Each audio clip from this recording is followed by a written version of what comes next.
다시 한번 옆에 여러분 인사합니다. 우리의 인도자는 하나님이십니다. 말씀에 순종하는 삶을 삽시다.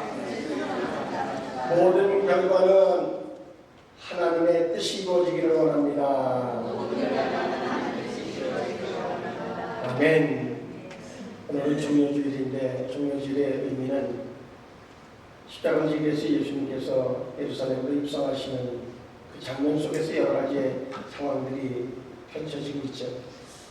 그런데 그 어느 것보다도 우리가 먼저 짚어봐야 되는 것이 있다고 하면 그때 예수님의 심정이 어땠을까 하는 겁니다. 해석의 공자에서 할 수만 있다고 이 장을 좀 피할 수 없겠습니까? 라고 하나님 앞에 그 간청하고 그리고 마지막에는 내 뜻이 아니라 하나님의 뜻이 이루어지길 원한다고 그렇게 결론을 내리고 이제 그 길을 가기 위해서 무거운 십자가를 지고 예루살렘으로 입성하는 그러한 모습들 그 십자가를 지기 위해서 이제 입성하는 그러한 모습들 속에서 과연 어떠한 마음이었을까 하는 거죠. 그렇다고 우리의 삶에 있어서도 역시 내가 의도하진 않았지만 또한 내가 원해서도 아니지만 그러나 우리에게 얹혀지는 그러한 십자가가 있다는 거죠. 그것이 십자가로 표현하기보다는 역할들이 주어질 때가 많이 있습니다. 태어나면서 가져야 되는 무게, 또 살아가면서 관계 속에서 맺어지는 것들, 뭐 여러 가지 형태로 우리에게 지어지는 짐들이 있다는 거죠. 때로는 피하고 싶지만, 때로는 내려놓고 싶지만, 그것을 짊어져야 된다고 할 때에 예수님의 마음을 좀 이렇게 자기에게 이입시킨다고 하면 좀 더 어떤 방법이 나오지 않을까, 좀 더 자세가 달라지지 않을까 하는 생각을 가져보는 시간입니다. 종료주를 맞으면서 어떤 말씀으로 은혜를 나눌까 하다가 오늘 본문의 말씀, 우리가 잘 아는 포도원의 품꾼들의 비유를 오늘 본문으로 선택을 했습니다. 우리가 늘 불평하고 또 아주 불편해하는 것이 있다고 하면 이유 중에 하나가 불공평하다고 여겨질 때라고 하는 거죠. 근데 그 불공평하다고 하는 기준이 뭐냐? 사람은 누구나 상식이라고 하는 것을, 그래서 그 상식은 공통적으로 인정할 수 있는 범주에서의 그 자리, 그것을 상식이라고 얘기하잖아요. 근데 거기서 좀 업다운이 되어지면 그러면 그것을 가지고서 불공평하다 그렇게 이야기한단 말이죠. 그런데 그 불공평하다고 여기는 그것이 상식이라고 하는 기준으로 여겨질 때도 있고, 또 하나는 내 기준으로 볼 때에 불공평할 때 여겨지는 때가 많다는 거죠. 내가 생각하기에 이거는 불공평해 라고 하는 관점이죠. 이게 전혀 같은 사안을 놓고서도 다를 수 있어요.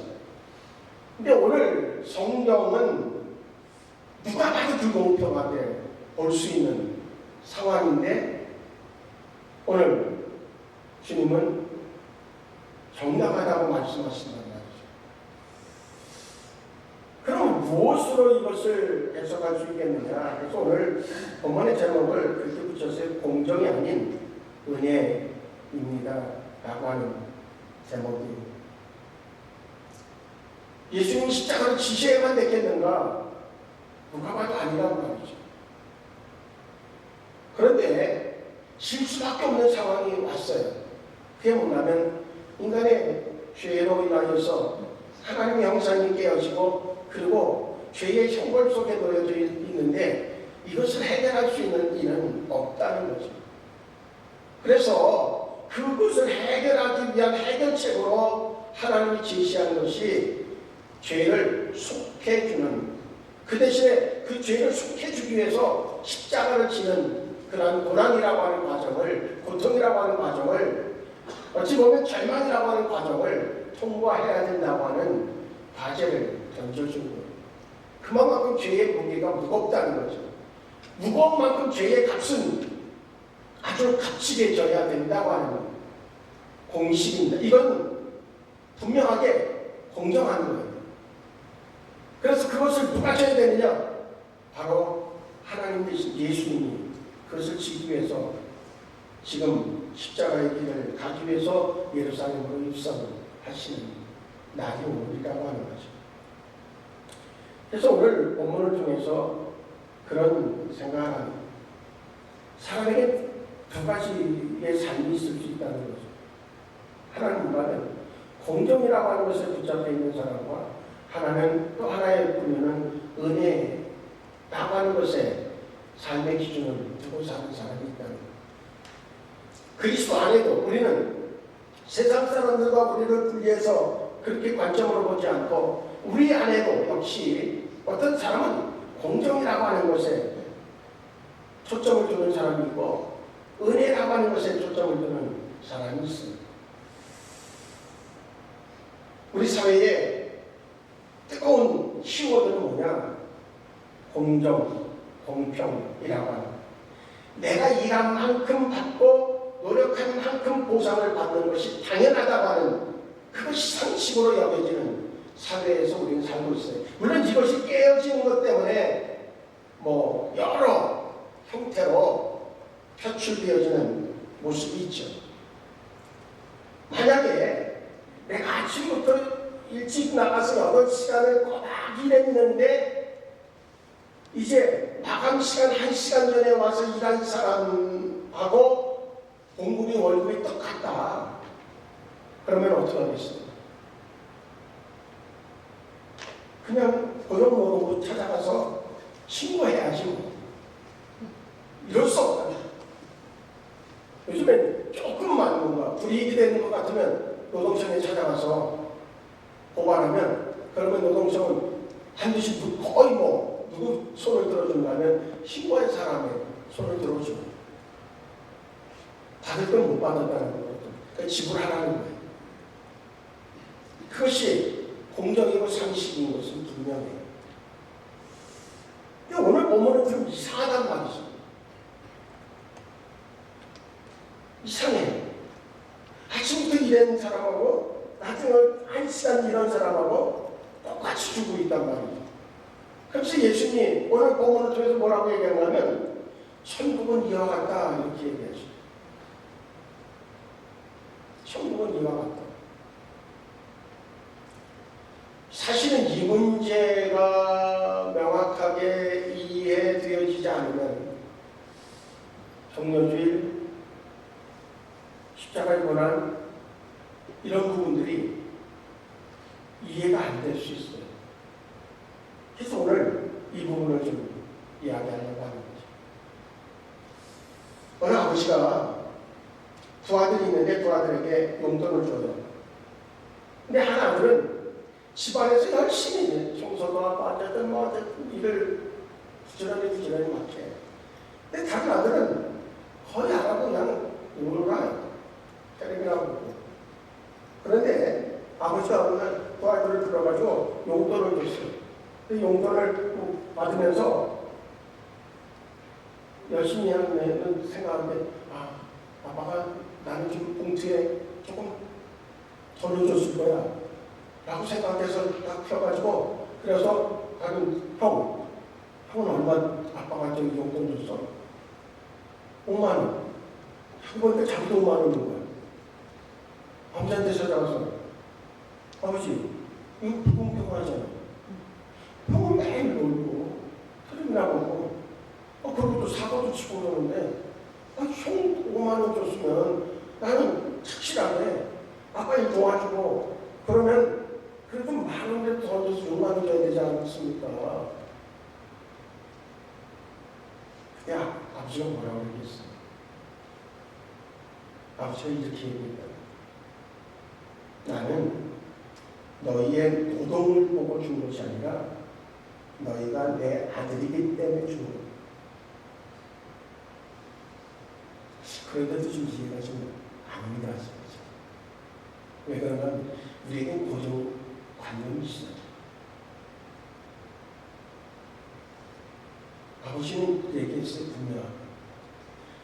내가 너희에게 용돈을 주건 네가 일을 더 많이 하고 부부는 더 많다고 그것 가지고서 평가해서 준 게 아니라 네가 너희들이 내 아들이기 때문에 용돈을 줬어. 이게 하나님의 방식이라고 하면 이해가 되겠어요?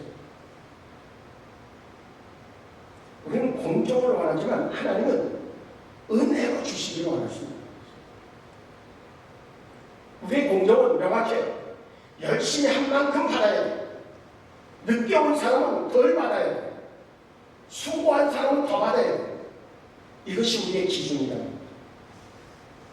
근데 오늘 보면 하나님의 나라에서는 전혀 다른 일이 벌어진다라고 얘기하고 있어요. 하루 종일 일한 사람과 마지막 한 시간 일한 사람이 같은 품삯을 받는 것이 하나님의 나라다. 그렇게 말씀하고 있다는 거죠. 엄밀하게 보면 불공평해요. 그런데 오늘 우리가 놓치고 있는 것이 있다고 하는 거죠. 그건 뭐냐면 은혜의 본질이라고 합니다. 은혜의 본질. 사람은 본능적으로 비교해요.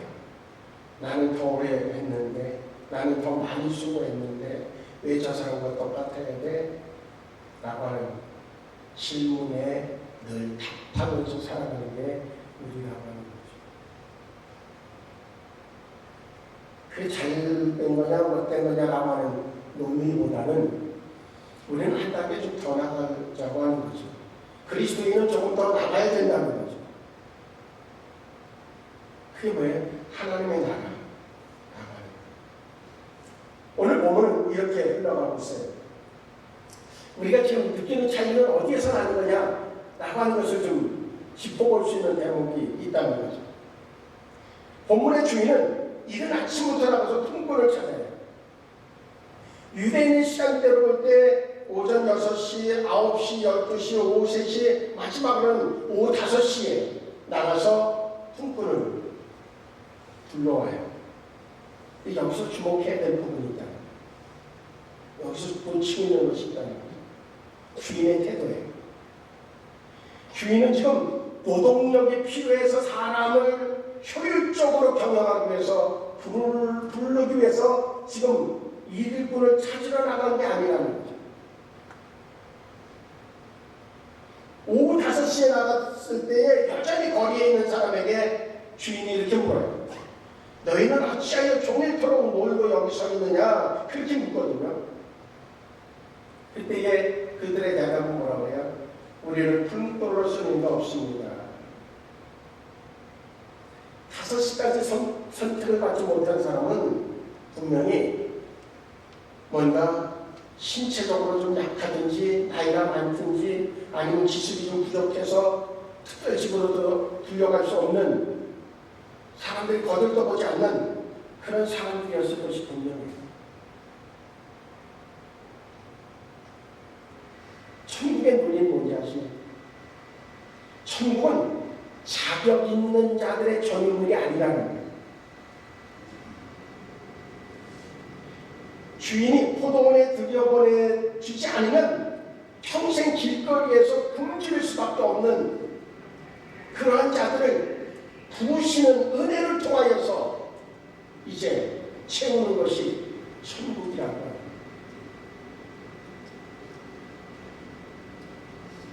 우리가 정말 깊이 생각해봐야 돼요. 여기서 계산법의 충돌이 일어나요. 먼저 온 사람은 공로를 가지고 계산을 해요. 주인은 은혜를 가지고 계산을 해요. 이것이 충돌이 일어나는 것이죠. 결산에서 터지는데 주인이 그 종들을 불러가 시켜서 이제 너희들 일한 것에 대한 품삯을 주라는 거예요. 그런데 오늘 본문에서 놓치지 말아야 되는 것이 있어요. 분명히 그들에게 오늘 2절에 보면 그가 하루 한 데나리온씩 품꾼들과 약속하여 포도원에 들여보냈다고 그렇게 기록하고 있어요.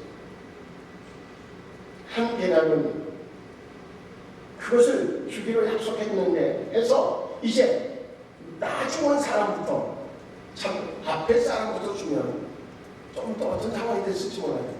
나중 온 사람부터 한 시간 일한 사람부터 불러다가 그 사람들에게 한 대나무씩 주라는 거예요. 그러니까 먼저 온 사람들은 기대감이 생길 수 있잖아요. 아, 저 한 시간 일한 사람 한 대나무는 줬으니까 우리는 더 플러스 알파가 있겠구나. 그런데 똑같이 주는 거예요. 그러니까 즉각항이었죠. 이게 뭐 하는 일입니까?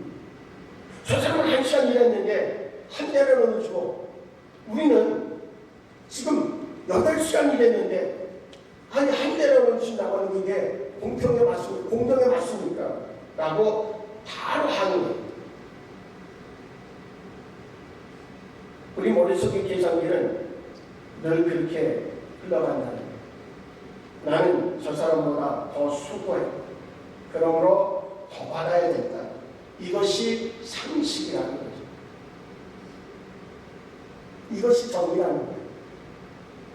근데 그때 주인이 이렇게 대답해요. 한 사람에게 불러서 13절에 보니까 친구야, 내가 네게 잘못한 것이 없다. 너는 나와 한 데나론의 약속을 하지 않았다.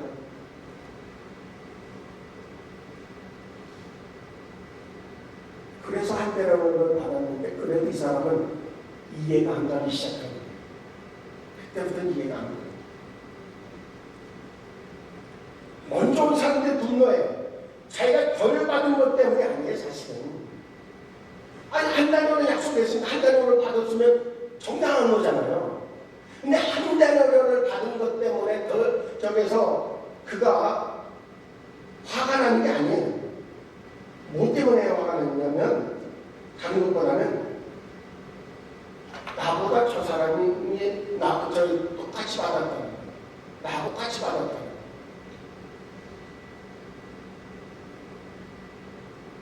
자격 없는 자가 나와 똑같이 대접받는 꼴을 못 보겠다는 마음이, 이것이 바로 은혜를 강박한 종교인의 모습이라는 거예요. 은혜를 잃어버리면 누구든지 다 뭐에 빠지게 되냐면 기교에 빠지게 되죠.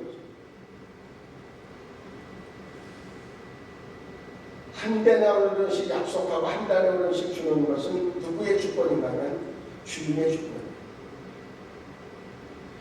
여기서 일하러 나간 사람은 처음에 당신 포도에 와서 일해. 그럼 이 사람은 뭐라고 했겠어요? 감사합니다. 감사합니다. 고맙습니다. 고맙습니다. 왜? 한 데나리온은 그 한 가정이 하루 먹고 살 수 있는 분량이에요. 그런데 이제는 우리 식구가 굶지 않게 되어졌어요. 그러니까 얼마나 고마워요. 고맙다고 저를 몇 번 했습니까? 그런데 막상 마지막에 한 달러를 받았어요. 그러면 어떻게 해요? 고맙습니다. 우리 여기서 한 가족이 먹고 살게 됐습니다. 그래야 마땅하잖아요. 그런데 지금 나중에 온 사람한테 한 달러를 준 것 때문에 불평을 하면서 이건 불공평합니다. 이럴 수 없습니다. 그러고 있다는 거잖아요.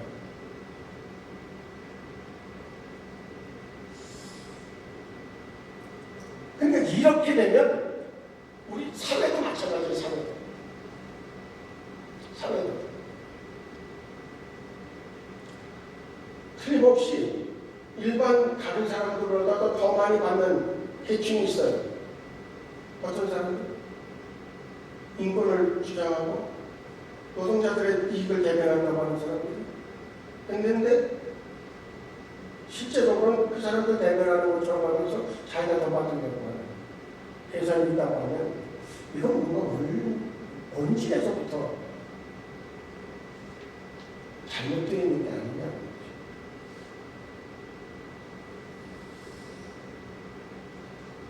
우리는요 이런 거예요. 하나님의 선함이 불공평해 보일 수 있어요. 그런데 하나님은 모든 사람에게 한 때라는 뭐라고 했어요? 그 한 가족이 먹고 살 수 있는 하루의 분량이라고 해요. 하나님의 의식은 뭔가는 누구든지 다 굶어 죽지 않기를 원하는 마음입니다. 그래서 늦게 왔어도 써주는 사람이 없어서 거기서 그저 써줄 사람을 기다리고 있는 사람, 그 사람도 역시 먹여야 되고 먹어야 돼요. 주인의 마음은 그들도 역시 먹어야 된다고 하는 생각으로 한 대나론이 필요할 때를 주는 거예요. 근데 이게 지금 잘못됐다고 하는 말이죠. 지금 난 더 누려야 되겠다. 본문에서 의도하는 메시지가 있습니다. 그건 뭐냐면 은혜는 공평이 아니고 공정이 아니고 선물이라는 거예요. 하나님의 은혜는 계산이 아니라는 거예요. 조금 전에 얘기한 것처럼 두 아들에게 용돈을 준 아버지, 이것은 공정이 아니라고 인식이 되어질지 몰라도 아버지의 마음에서는 그 자녀들이 한 주간을 살든 아니면 한 달을 살든 필요한 양의 분량을 용돈으로 주고 싶은 거예요. 이 아이가 더 착하고, 이 아이가 좀 저기서 못나고, 이 아이가 좀 저기 열심히 일하고, 이 아이는 좀 놀고 먹고, 그것 따져서 용돈을 주는 게 아니라 아버지는 그 아이들이 한 주이 됐든 한 달이 됐든 살아가는 데 필요한 만큼은 용돈으로 주는 거예요.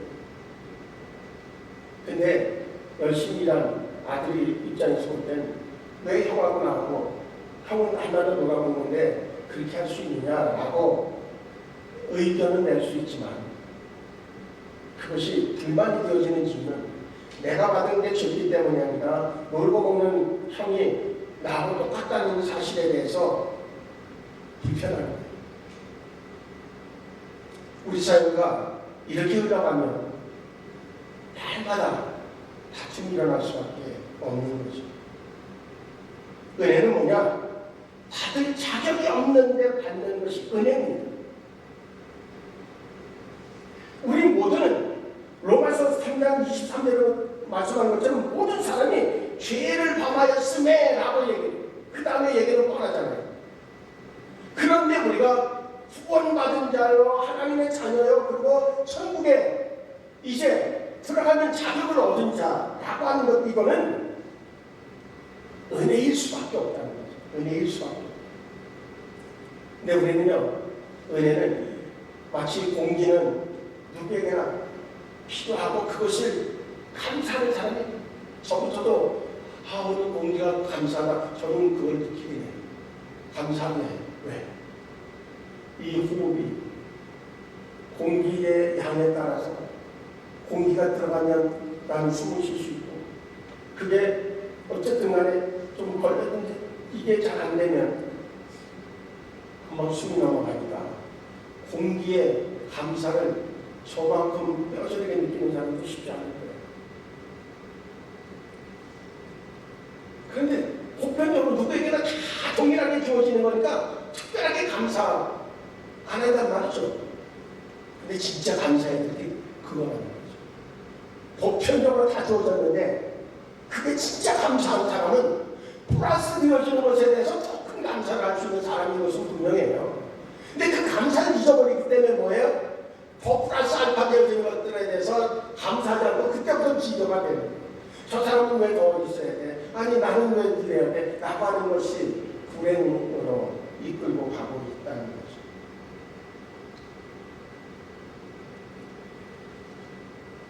이제 우린 또다시 오늘 본문을 통해서 우리에게 주고자 하는 메시지가 있어요. 비교하는 순간 은혜는 사라진다는 거예요. 불평은 비교에서 시작된다는 거예요. 먼저 온 군군들의 문제는 비교에 있어요. 왜 저 사람은 적게 일하고도 똑같이 받느냐는 거죠. 은혜를 누리는 사람은 비교하지 않아요. 가만히 봐봐요. 은혜 받았다고 했을 때 내 안에 은혜가 충만하다고 스스로가 느껴질 때에 다른 사람이 뭐를 입든 아니면 하면 다른 사람이 뭘 먹든 그게 그렇게 신경이 쓰여져요? 아니, 그냥 감사한 거예요. 숨을 쉬는 것도 감사하고, 오늘도 먹을 수 있는 게 감사하고, 아니 저 내가 뻗어먹지 않고 그냥 입고 다닐 수 있는 게 감사하고, 그게 뭐예요? 은혜 받은 자의 모습이잖아요. 근데 언제부턴가 저 사람은 메이커 있는 옷도 입고 있네? 나는 시장 패션인데 이게 보여지면서는 어때요? 스스로가 불행하다는 생각을 가지고, 그러니까 비교하는 순간 은혜는 사라진다는 거예요. 우리는 그런 어떤 누구보다도 라고 하는 얘기보다는 나는 받을 자격이 없는데 받고 있다고 하는 마음이 내 마음속에 들어선다고 하면 이건 축복이에요. 축복. 정말 축복이에요. 은혜를 누리는 사람의 특징은 비교하지 않는다는 거예요. 받는 것에 집중한다는 거예요. 주신 것에 집중한다는 거예요. 한 사람이 큰 잔을 가지고 있고 다른 사람이 작은 잔을 가지고 있어요. 근데 둘 다 가득 채워졌어요. 누가 더 행복할까요? 누가 더 행복해요? 여기 중요한 게 있어요. 둘 다 행복해야 돼요. 채워져 있으니 감사하고, 그런데 어떻게 돼요? 저 사람 큰 그릇에 채워져 있네. 내가 작은 그릇에 채워진 것 때문에 불편해지면 불행한 거죠.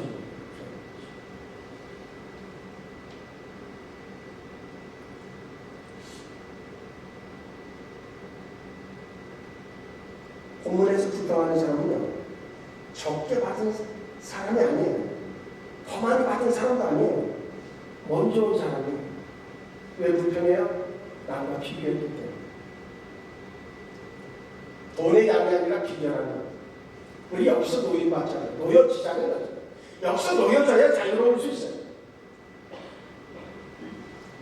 오늘 메시지에서 우리에게 주는 또 하나의 중요한 의미가 있습니다. 그건 뭐냐면 하나님은 거리하신 분이 아니라 하나님의 은혜는 주권이에요. 하나님의 절대적 주권이에요. 우리는 가끔 그렇게 생각하고 그렇게 기도할 때가 있어요. 하나님, 제가 이만큼 했으니까 주세요. 기도했으니 응답 주세요. 하나님과 거래할 때가, 오늘 본문의 주인공 나오는 사람들도 그래요. 어떤 사람들은 그 주인하고 거래하려고 해요. 주인은 얘기해요. 한 데나로 약속했어. 내가 한 데나로 내가 줬는데, 그리고 내가 내 거 갖고 줬는데 네가 나에게 뭘 잘못한 게 있냐? 안 줬냐? 내 것을 가지고 내 뜻대로 할 것이 아니라, 중요한 사람. 하나님은 공로에 묶이지 않고 인간 기준에 묶이지 않고 주권적으로 은혜를 주시는 분이 하나님이시다고 하는 거예요. 이것이 불편한 이유는 뭐예요? 하나님은 우리의 생각 속에서 내가 하면 주셔야 되는 분이에요. 근데 하나님은 얘기해요. 내가 하나님이지 네가 하나님이야.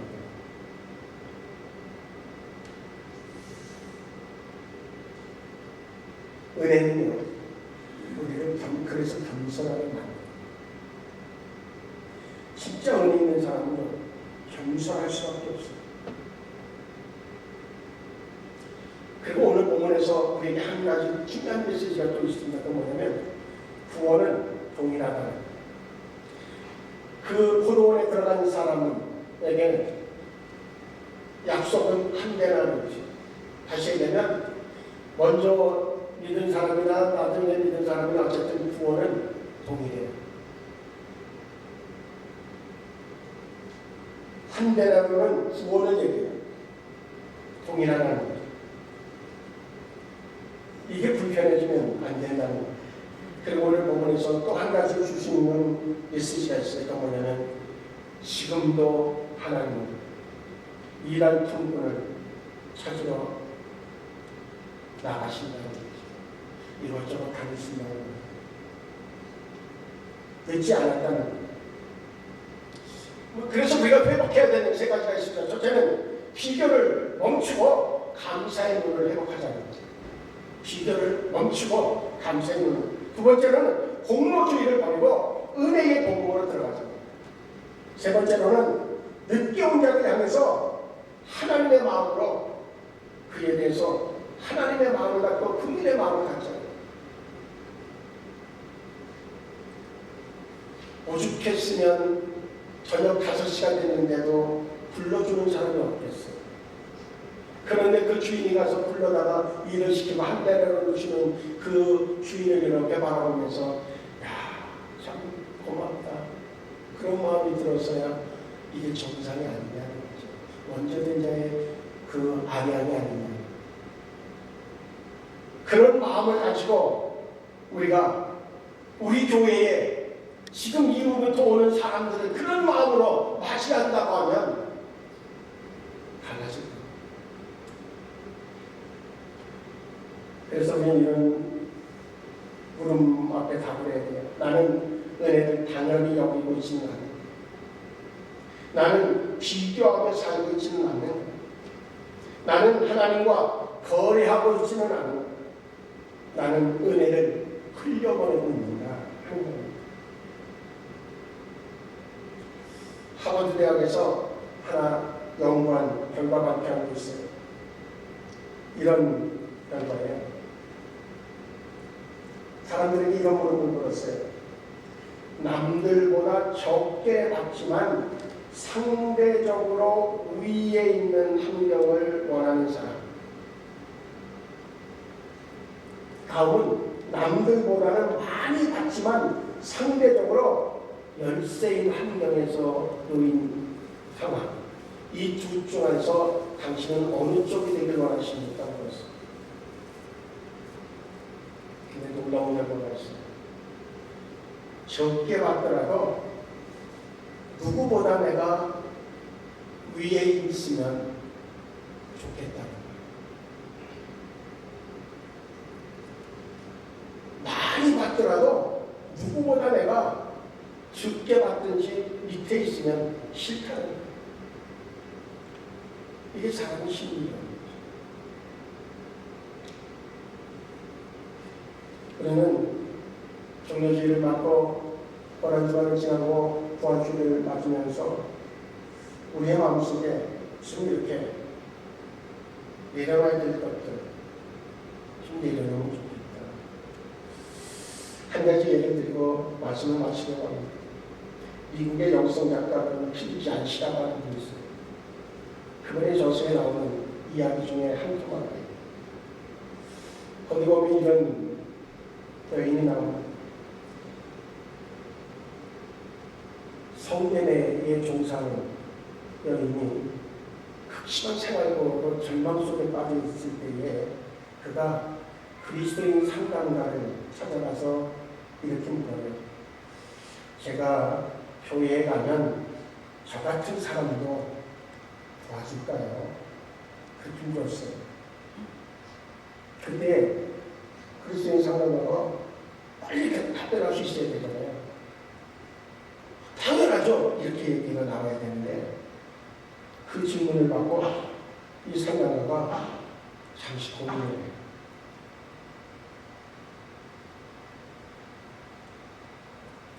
왜 고민했을까요? 그 안시가 볼 때에 많은 교회가 아침 6시에 오는 일꾼처럼 자기 의에 가득 찬 사람들이 그 교회 안에 너무 많다는 거예요. 너무 많다는 거예요. 자기 의에 빠져있는 사람들이 교회 안에 너무 많다는 거예요. 그래서 안시가 고민하는 건 이렇게 은혜란 아무도 초대하지 않은 사람들을 위해 잔치를 배설하는 것입니다. 그리고 본질은, 교회의 본질은 당신과 같은 사람이 됐든 누가 됐든 간에 가서 그래서 그 잔치에 참여하는 것이 교회입니다.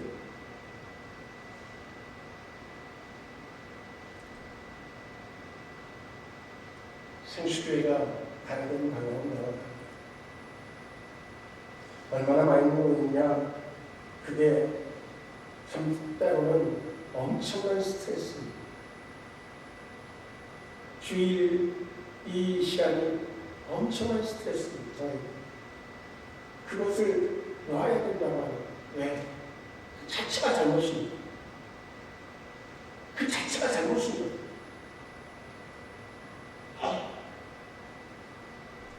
그런데 우리 모두는 거기서 벗어나지 못하고 있다고 하는 이 아픔이 있죠. 그래서 이 고난주간을 우리 한 주간을 지내면서 우리에게 끊임없이 덜어내고 잘라내고 그렇게 해야 되는 시간들로 이 한 주간을 보내면 또한 주일을 진정으로 승리의 기쁨으로 맞이할 수 있는 우리 모두가 되어질 줄로 분명히 믿습니다. 마지막에 예수님은 그렇게 얘기합니다. 나중된 자로서 먼저 되고 먼저 된 자로서 나중될 수 있다. 나중된 자는 그 한 대나루를 받으면서 얼마나 감격했겠어. 먼저 된 사람은 한 대나루를 받고서 불평이 쏟아져. 그러니까 나중된 사람이 먼저 되는 거죠. 먼저 된 사람이 나중에 되는 거죠. 이 의미는 나중에 온 사람이 더 저기에서 먼저 되기도 하고 이런 의미가 아니라 은혜를 느끼는 만큼에 따라서 먼저 된 자고 나중 될 수 있다는 거예요. 우리 모두에게 이 한 주간이 뭔가 우리 자신들의 믿음을 또한 우리 교회를 아주 있는 그대로 바라보면서 은혜 안에 거하는 자로서의 삶이 되어져서 우리의 주에 나오는 것은 감사가 그리고 하나님을 찬양하는 그 찬양이 우리에게서 나와질 수 있는 값진 한 주간 되기를 주의 이름으로 축복합니다. 기도하시겠습니다. 조심하는 은혜입니다. 공정이 아니라 공평이 아니라 은혜로 살아가는 우리가 되게 하여 주시옵소서. 하나님의 은혜 아니었으면 우리는 구원에 이를 수가 없고 천국을 소망하는 자가 될 수가 없었습니다. 우리의 삶 가운데 끊임없이 하나님의 인도하심이 있는 이유는 하나님의 은혜입니다. 은혜 안에 거하는 자로 살게 하시고 주님 주신 은혜에 받은 은혜에 감사하는 삶이 되게 하여 주시어서 진짜 행복한 자가 되게 하여 주시옵소서. 예수님의 이름으로 기도하옵나이다.